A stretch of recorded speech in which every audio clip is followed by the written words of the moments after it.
Hello, everybody. Nice to have you back. I am going to start with a little, what would you call it? A little something. After the delight of summer in each field and hollow comes the weeping of the leaves, the long sorrow. Well, now, how is that? We're going good.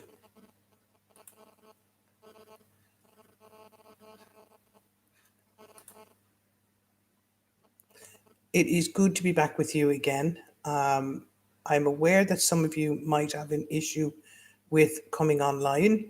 However, I'm going to get started. Today is about our history, our heritage. I gave a talk recently about the Celtic spirituality and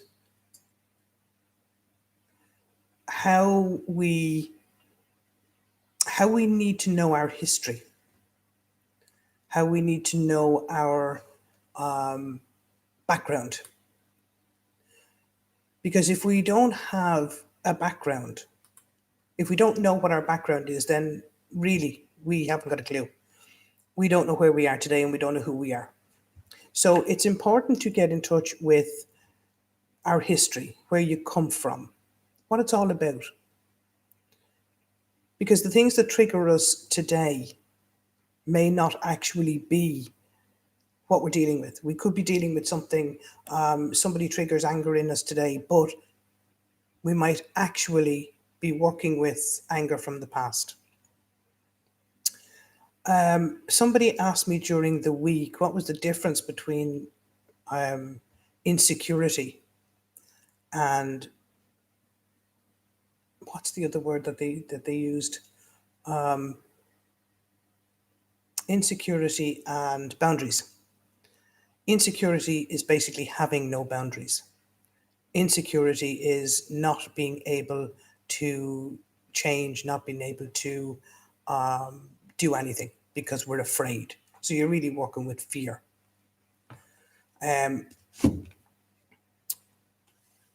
What happens when we're afraid is that the head kicks in. When the head kicks in, we go, oh, can't do that because she mightn't like that, or, I'm afraid because somebody will reject me, or I'm afraid of whatever. What strikes me is that why are we really afraid? What is it about being afraid that stops us from stepping out? Why does our head become so involved that it actually stops the rest of our body from actually doing anything? Now,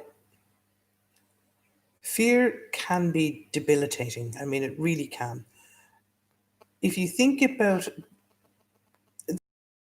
or a time that you were absolutely terrified, totally and utterly terrified, what were you saying to yourself? What were you actually saying? An interesting one. So what stops the head from allowing the rest of your body in? Because the adult you knows that there's nothing to be afraid of. Unless, of course, somebody's standing in front of you with a knife, or a gun, or is about to attack you. And then our first thing is get out of there. So you walk into a group of people. Some you know, some you don't know. Why are you afraid? Why are you anxious? What happens to your body at that moment? What do you feel in your body? Probably a little bit of tension, probably a little bit of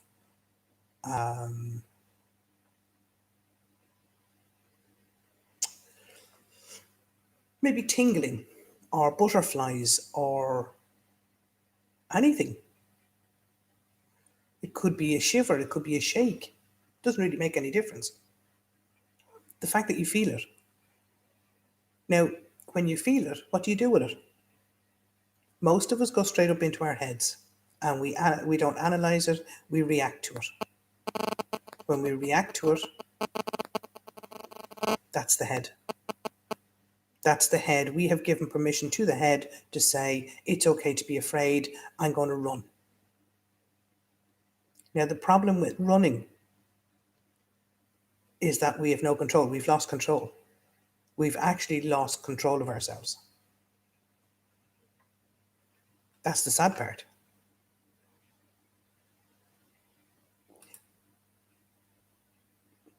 So, I suppose, do we want to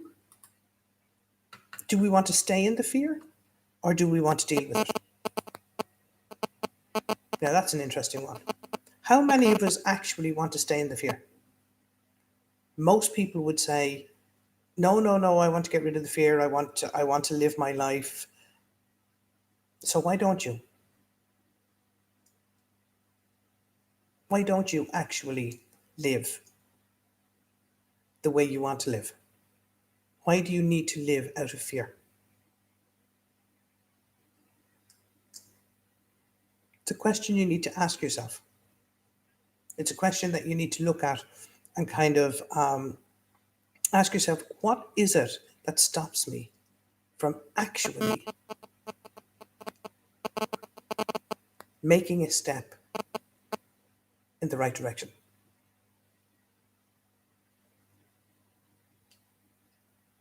It's a question that we all should answer at times. We all get afraid. We all fear.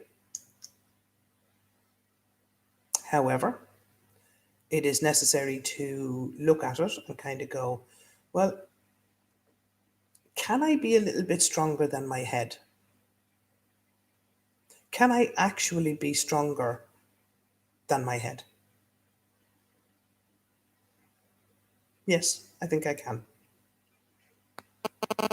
So why can't I step out and actually do it with my body? So what makes the fear so strong? We do. That's the simple answer. We do.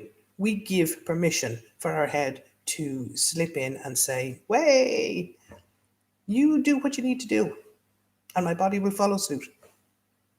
That's what usually happens.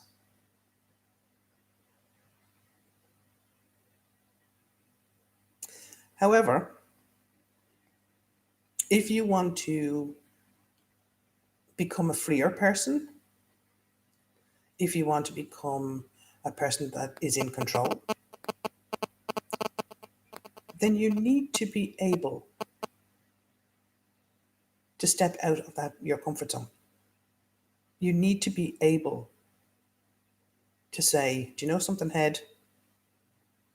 I hear what you're saying, but I'm going to do something different. I think it's necessary. I think it's necessary to sit with yourself, find out what you're afraid of, and then work on it. It's very important that if we look at it and look at it full on, face on,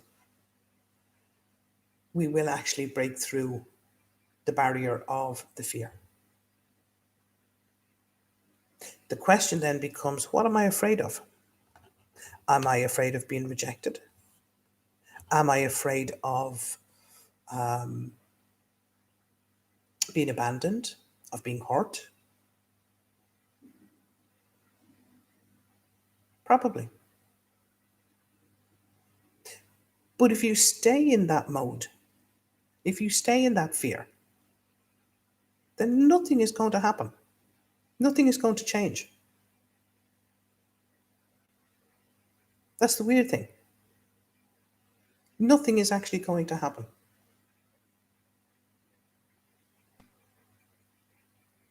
So I suppose if we sit and we look at ourselves, if we spend some time in self-care, we can actually look at our background and say, well, I know where that fear is coming from. I know why I can't do that. I know why that's happening. Then you have a choice. Then you can either make a decision. You can make a decision to either keep going the way you're going, or you can make a choice to change. And if you make a choice to change, then more than likely it will happen.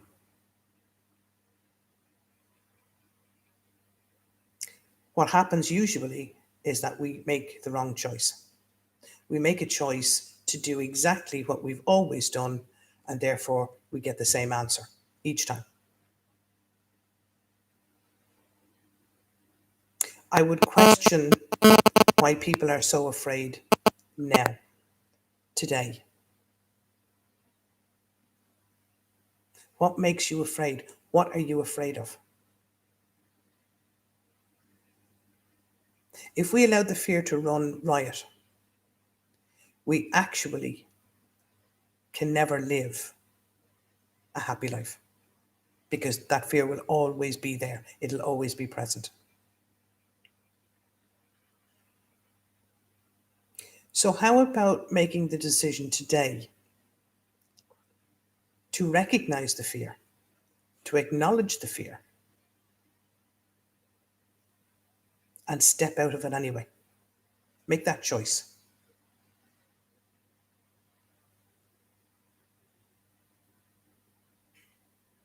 It does work.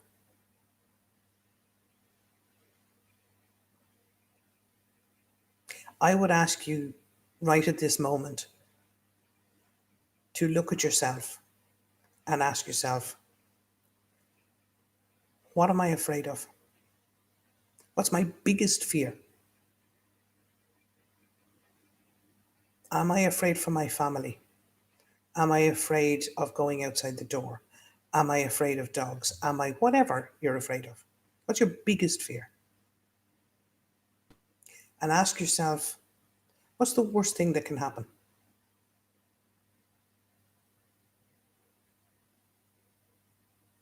And then rationalize it. Have a look at it.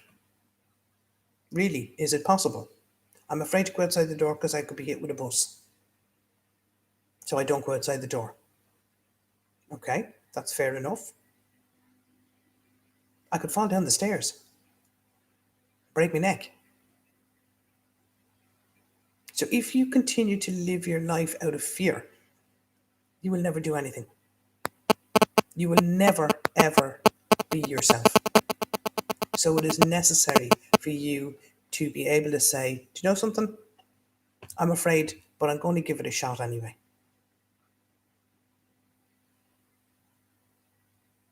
It's the best way to do it. Now,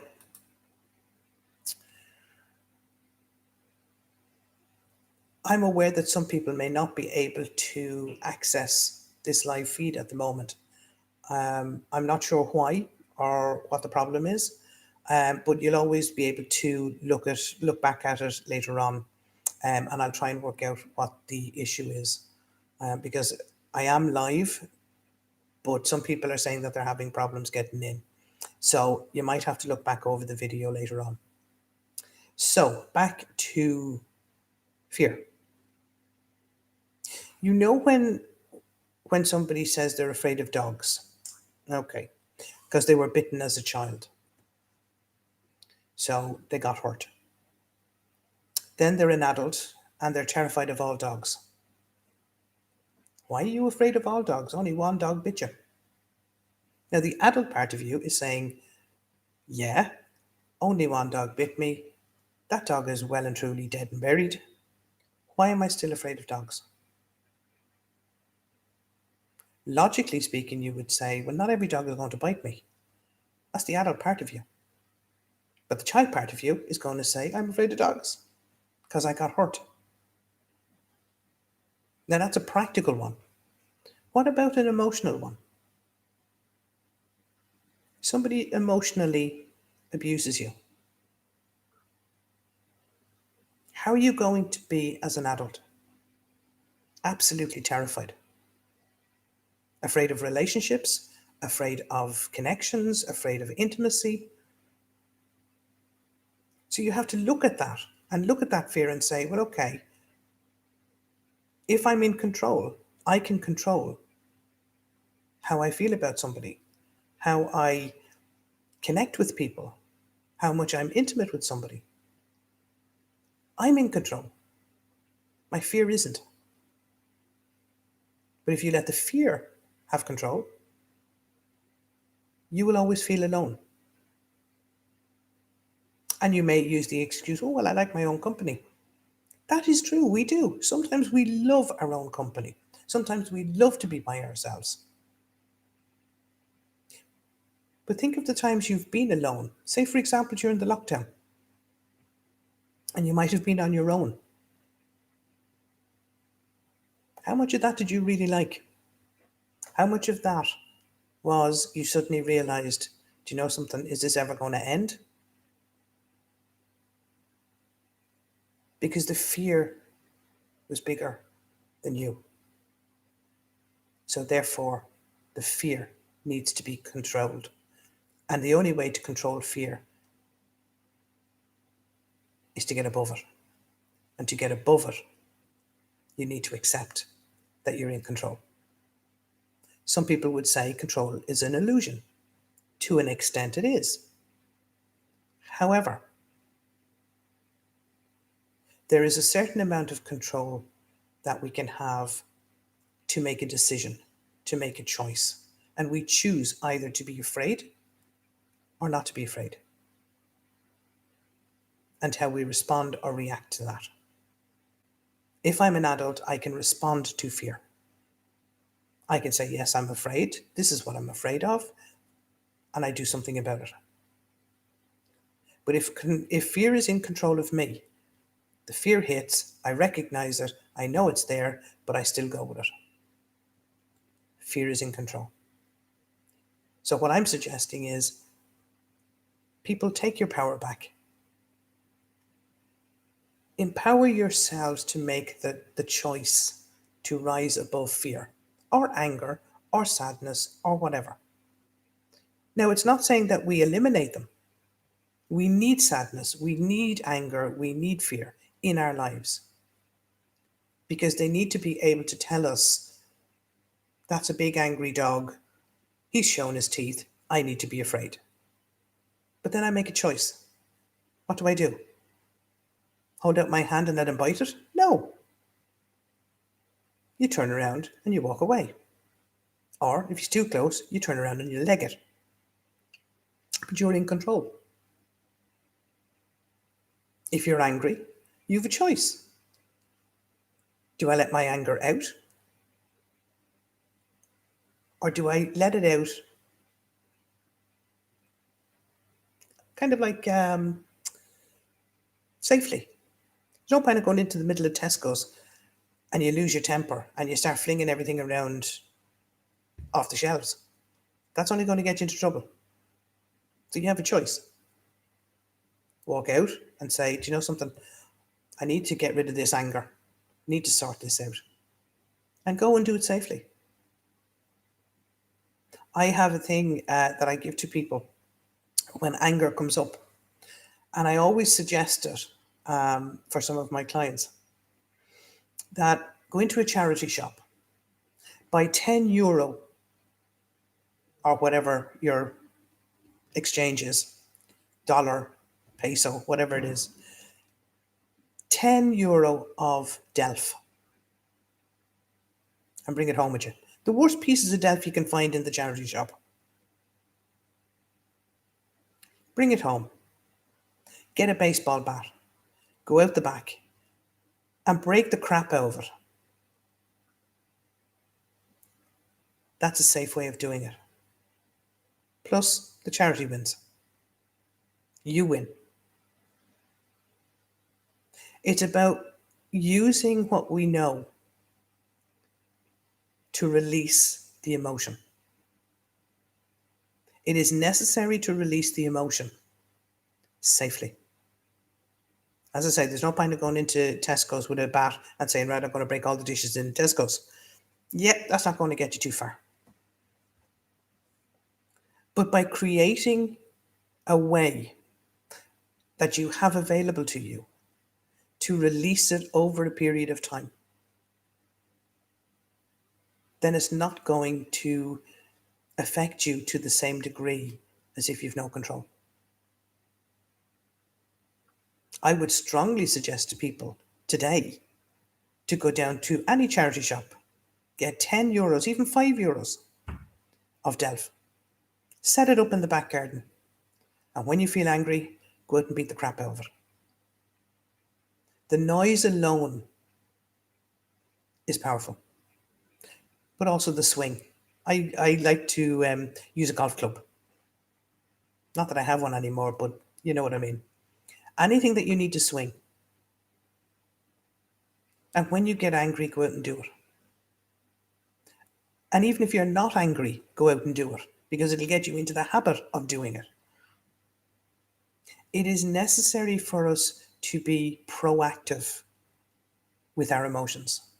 We need to be proactive in looking at them, in acknowledging them, in understanding them.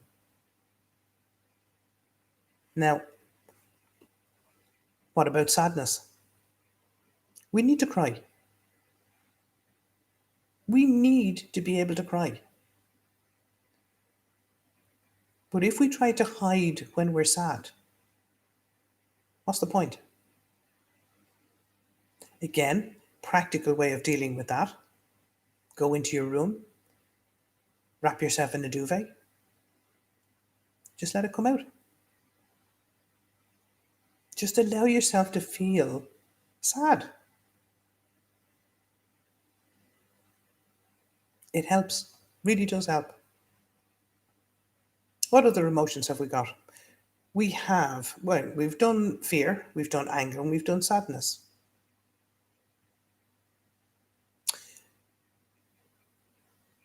What about loneliness? Where does loneliness come from? How do we know we're lonely? Maybe somebody can explain that one to me. How do you know you're lonely as an adult? Do you miss somebody? Is it an emptiness?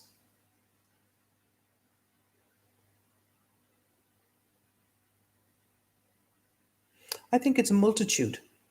I think it's a number of different things. Now, how do you get over loneliness? Some people say time, which is true. Time does heal.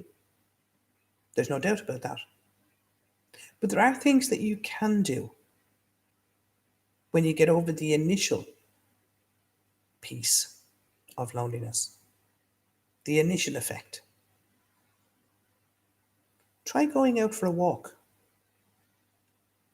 Start seeing people. Usually what happens when we're lonely is that we start to isolate ourselves. Then we start feeling bad about ourselves. So therefore it's like a vicious circle. So what we need to do is literally get our asses out of the bed or out of the chair and move outwards. That is the only way to deal with loneliness. Initially. Once you actually make a move to go out, you then start to question, well, why am I lonely in the first place? That's when you start to look at it and start to wonder, well, what's made me lonely?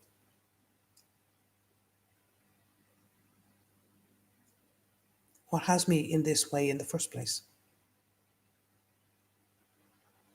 Now, there are, if I remember correctly, there are 7 basic emotions, you know, as far as I remember. Um, Let me just think. Um,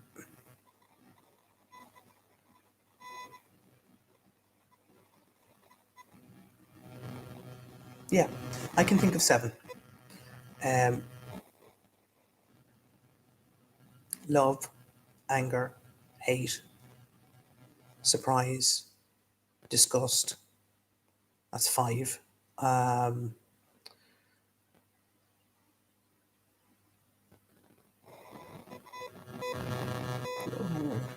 Disgust. What else have we got? Off the top of my head now, I can't remember what they were. Happiness, sadness, fear. Yeah, there's about 7 of them. So, if, for example, even happiness, would you want to change happiness? Would you want to be less happy? So, what do you do when you're happy? Think about it. If you're really happy, what do? You go towards people. You want to celebrate. You want to be excited. Well, you are excited. So, what happens if you're sad? You do the complete opposite. You shut yourself away. You isolate yourself. But how do you get your happiness back if you're sad? You need to head towards the happiness end. You need to start doing things that brings you out of yourself, not sends you further in. That's the thing. This is the thing about getting off the hamster wheel. If you're a hamster on a wheel, the wheel is going to keep going round until you actually get off it. So if you're sad and you want to become happy, then you need to gear yourself towards being more happy. Now that's a very easy peasy kind of way of putting it. We need to be sad at times of sadness, but we don't need to stay in it. That's the difference. Some people, when they get sad, end up going down a slippery slope and they go into depression.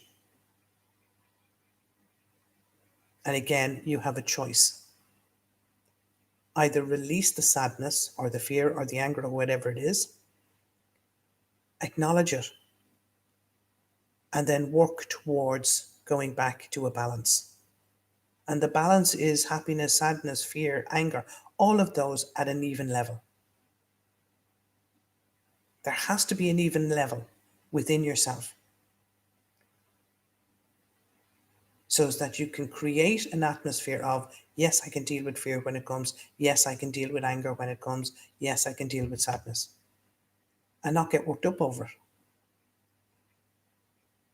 One of the biggest things in this society throughout the world is fear. Fear is the biggest element. People run out of fear, go quiet out of fear, talk too much out of fear, make decisions out of fear. And when we do that, when we've made the wrong decision out of, we take fear, then we regret making the decision. Then we daren't change the decision in case people would get upset. If you've made the wrong decision, change it. Don't let fear control you, because fear is destructive and can be extremely destructive if you allow yourself to continue to live in fear. Some people say they're afraid of the fear. I can understand that.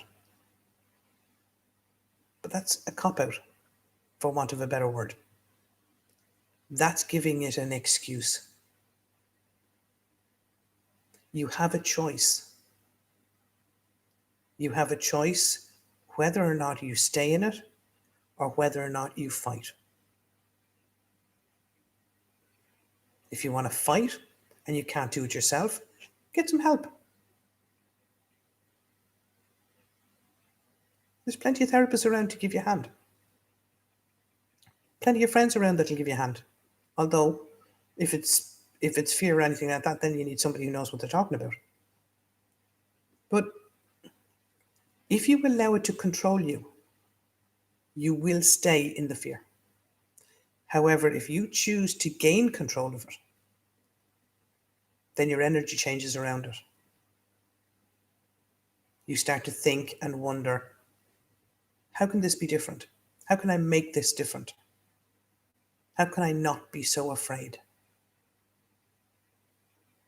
I always used to love oh, that thing, Celebrity in the Jungle or Get Me Out of Here, whatever it's called, the Tucker trials. I used to enjoy that and see the fear on people's faces before they would do it or when they would find out that they have to do something that they really, really don't like.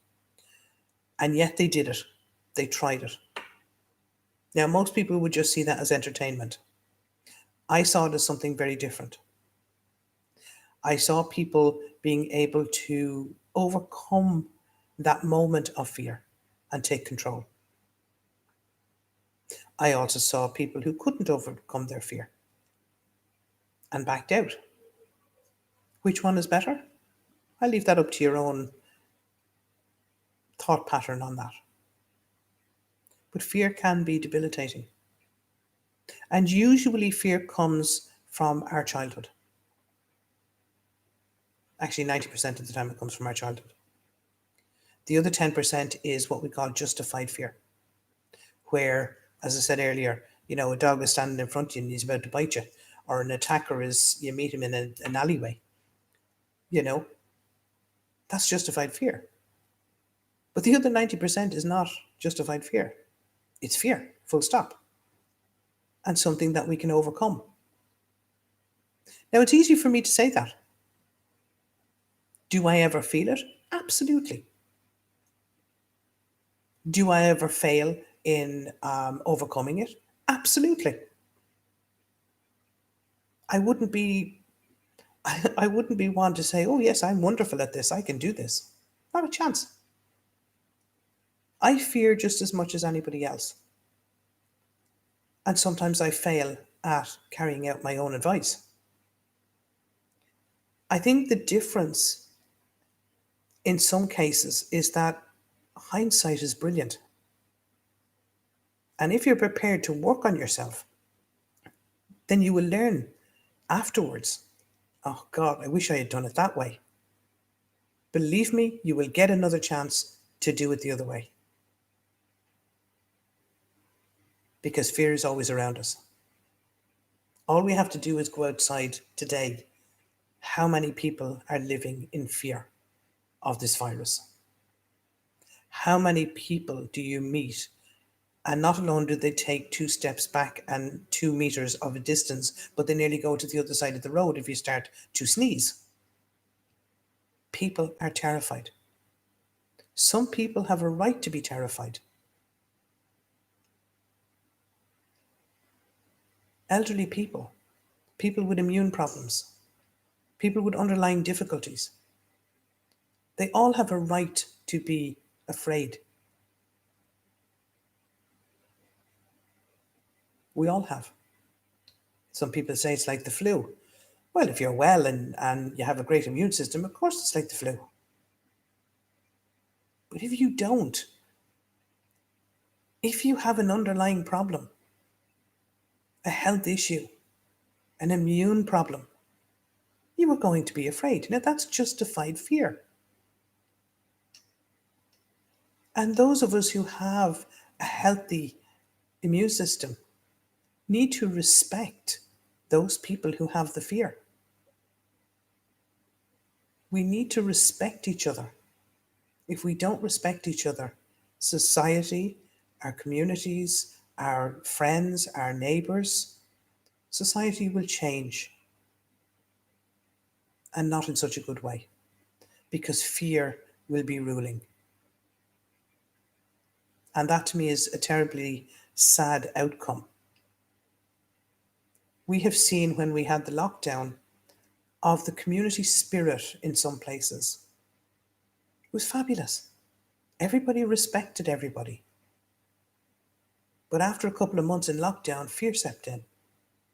Oh, we'll never get back to work. And when we do go back, will we have a job? We're all still alive, of those of us who are alive. Sadly, some members of people's families have passed away due to the virus. And my heart goes out to those people.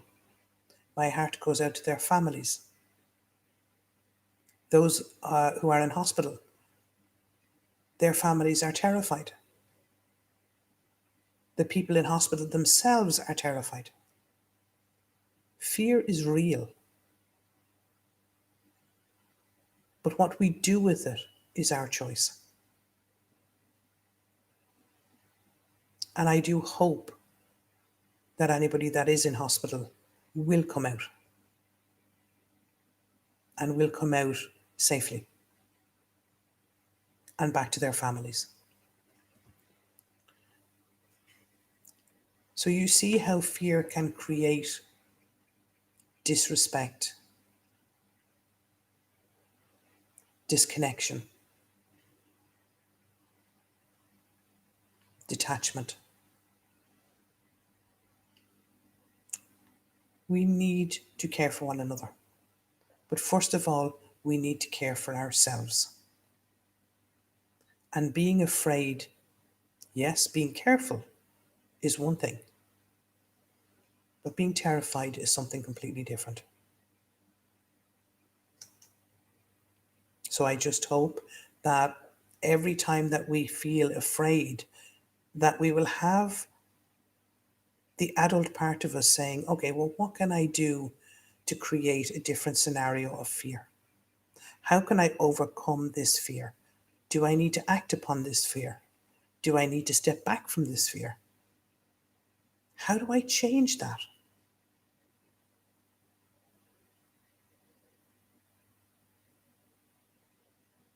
One of the ways to change it is to talk about it.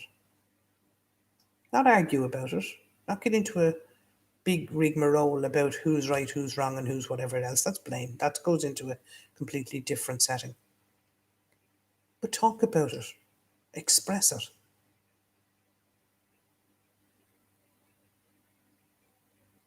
So as that you can actually step over it and take control. Fear is there all the time. Sadness is there all the time. Anger is there all the time.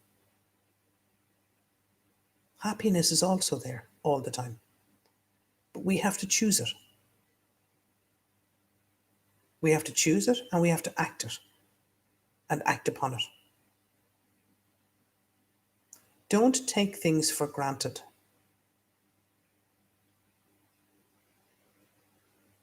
Sometimes that is something that has happened to somebody where they have been taken for granted and they begin to take themselves for granted and always be there for other people.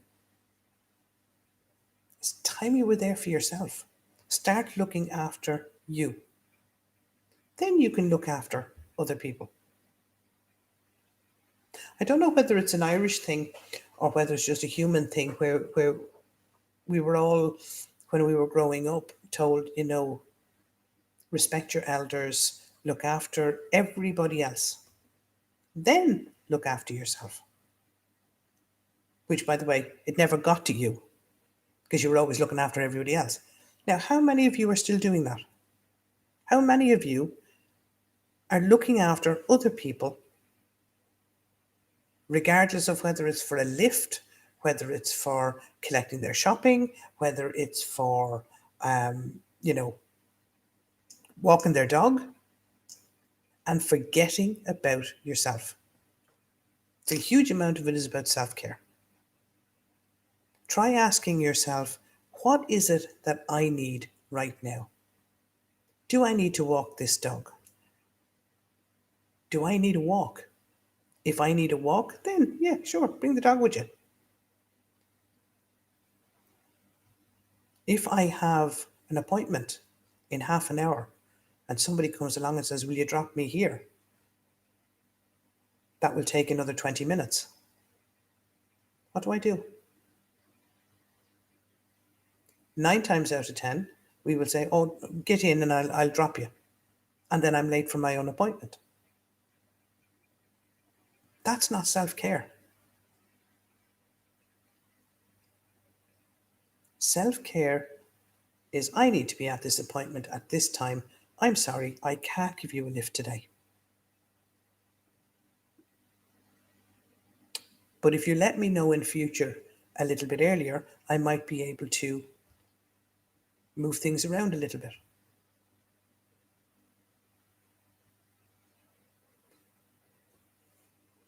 It's being self-care is not selfish.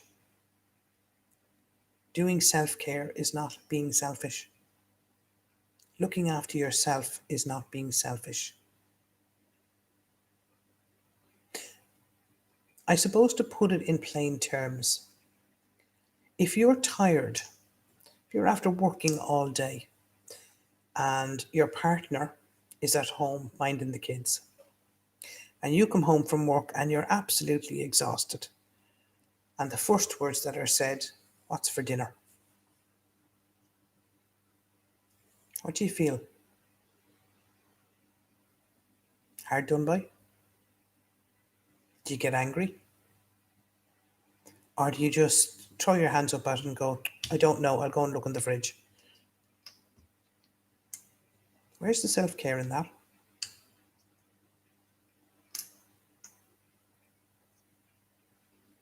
And then you feel angry, but you hide it. It's time you learn to look after yourself. Now, I'm not saying to the detriment of other people. I'm not saying be selfish about it now and, look after yourself and nobody else. That's not what I'm saying. What I'm saying is first you ask what your needs are, your own needs. And if it's possible, give those needs to yourself or ask somebody for your need. Then you can go out towards others because now your need is met. You're not tired. Your need has been met. So therefore, you have more energy. But if I keep giving and giving and giving and don't come back to myself, then what use am I? I'm going to be burnt out. I'm going to be tired. I'm going to be narky. I'm going to be snappy. I'm going to get angry. What's the point in that?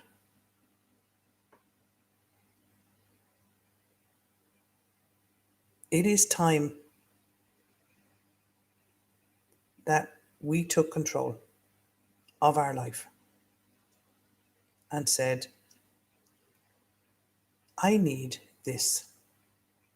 I'm going to give myself this. And then I'll be ready for everything else.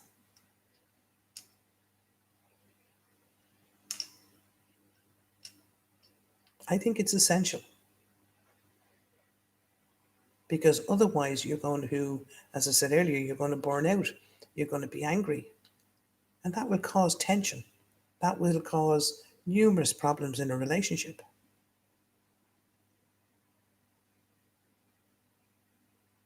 It'll be interesting to see how many of you will actually begin to look after themselves or yourselves. How many of you go to a dentist when you have a toothache? How many of you go to a doctor when you have a pain or you've been hurt from a physical perspective?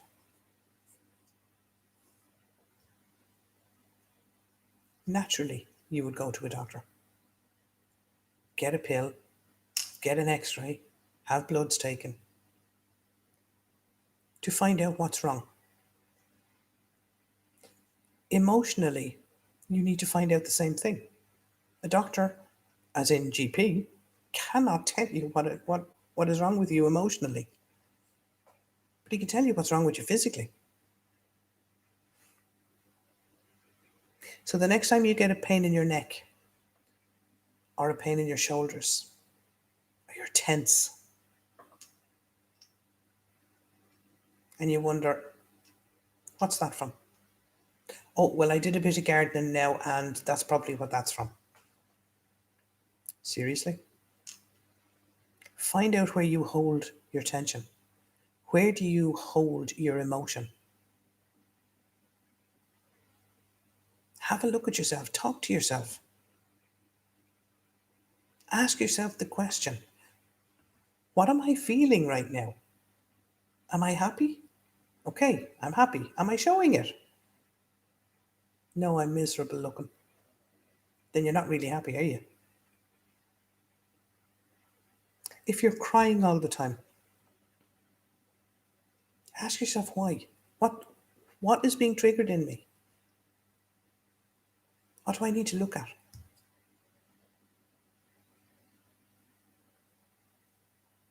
It's essential to look at ourselves. If we don't, well, basically, you might as well give up now when you have a chance and get into bed and stay there. No, and I jest on that one. I'm looking, let me show you.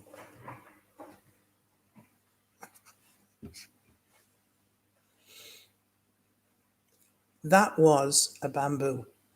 Hey, hang on. Same as that one. Okay? Big tall one. But somewhere along the line, it got chopped up. I think it fell off. Not sure. Whatever happened to it. So when I came in and saw it, I kind of thought, oh, well, I might as well chuck that one out because that'll take forever to grow. But I decided to give it a chance. I decided to see what would happen if I stuck another one in beside it. And it's growing. Don't give up on yourself. Just adjust. You might have been going that direction. Something stopped you at this level. Somehow there's another part of you coming on. Please don't give up. Just look at things differently. Just look at life in a different way. Don't allow your emotions to become too much. Give yourself the permission to actually look at them. Sit with yourself, talk to yourself. Take your control back. That way, your energy changes and you will have a much brighter and better life. By allowing fear or anger or sadness or whatever to have control. As I said earlier, we need all of these, but we don't need to live in them 100% of the time. Allow yourself the time to cry, the time to be angry, the time to fear something. But then choose to live. Choose something different. If you've always given in to fear, try not giving into it this time. If you've always let fly out of your mouth in anger, try biting your tongue. If you constantly cry, ask yourself, what am I actually crying about? Why do I feel lonely? What can I do to change it? Decide today to choose life. Decide today to grow in a different direction. To develop something completely different if needs be. The amount of people I have seen recently who have had to get away from their iPhones and iPads and all that, and they've suddenly remembered how to walk, I think is hilarious. They've actually discovered they have two legs, not just two thumbs and two hands. They actually have a body. And they're now starting to reuse it. They're actually walking. They're doing a mile. I'm still in miles. I don't do these kilometre things. They're doing a mile a day. They haven't walked in 20 years. Now they're starting to walk again. They forgot what their feet were for. And it's lovely to see them passing the window and going, oh my God, I haven't seen her for ages. And you pop your head out the window and you say hello. And they stop and they chat. And then they go on their walk. That's taking control back. That's taking the situation and saying, do you know something? I'm going to do something different. I'm going to get healthier. I'm going to do this. I'm going to do that. We have a choice. And if we choose not to do anything, then there's nobody to blame but ourselves. We can use all the excuses we like. Oh, well, I can't go out because of this, and I can't go out because of the mask thing, and I don't want to wear the mask, it's too hot. And I'm sorry. If you go out, wear a mask. Find a mask that suits you. Shield. One of these things. Hello. You can see people. Hi. You can communicate. You don't have to be sitting inside your window, watching the world go by without interacting with it. What we're asking, and what everybody is asking, is that you respect other people's fear. If somebody is afraid, maybe they have a right to be afraid. I don't know. They can only be the ones to ask themselves that. As I said earlier, if I have an underlying difficulty, then of course I'm going to be more afraid than somebody who has a whole army of brilliant immune systems. Of course. But if I'm in the whole of my health, I need to respect that other person's fear. I need to respect their fear because I'm not in their life. I don't know why they're afraid.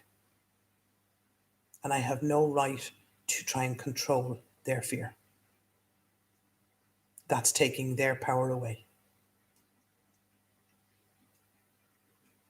But if I do want to control somebody else's fear, I would have to ask the question, why do I need to be in control?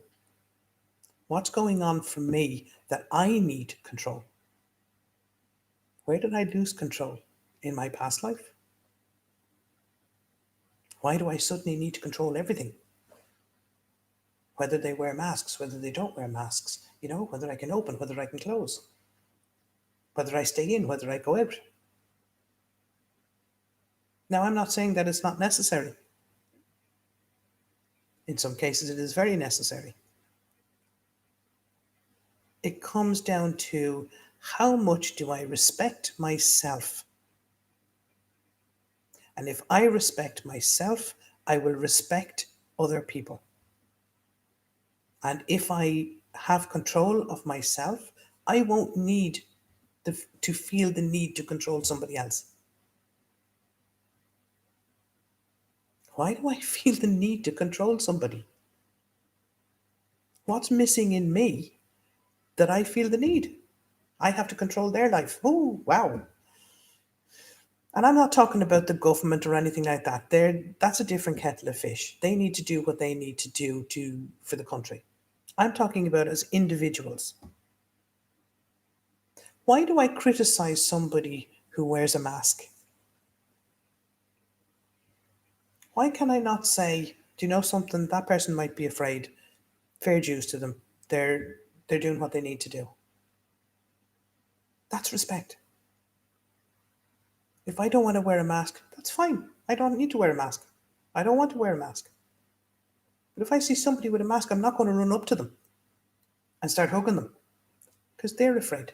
So I'm going to respect their right to fear. That's what taking control is about. You have a choice as to how you respond to people. And remember, we respond as adults, we react as children. So if I react to somebody wearing a mask and start spluttering out of me, seriously? I need to go back and get therapy for that. I need to question that. But if I can respect somebody else's space, that's what I'm asked to do. I'm not asked to control somebody else. I'm not asked to control my next door neighbour. But I am asked to respect them and respect their life and their opinions. I don't have to take them on, but I do have to respect them. And that's the difference between being in control and being out of control.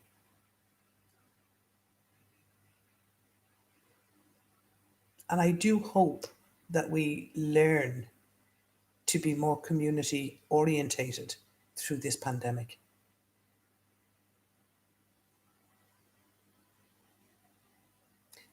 Looking at the future. Where do we want to be in the future? Where do we want our kids to be in the future? I'd rather them be alive and safe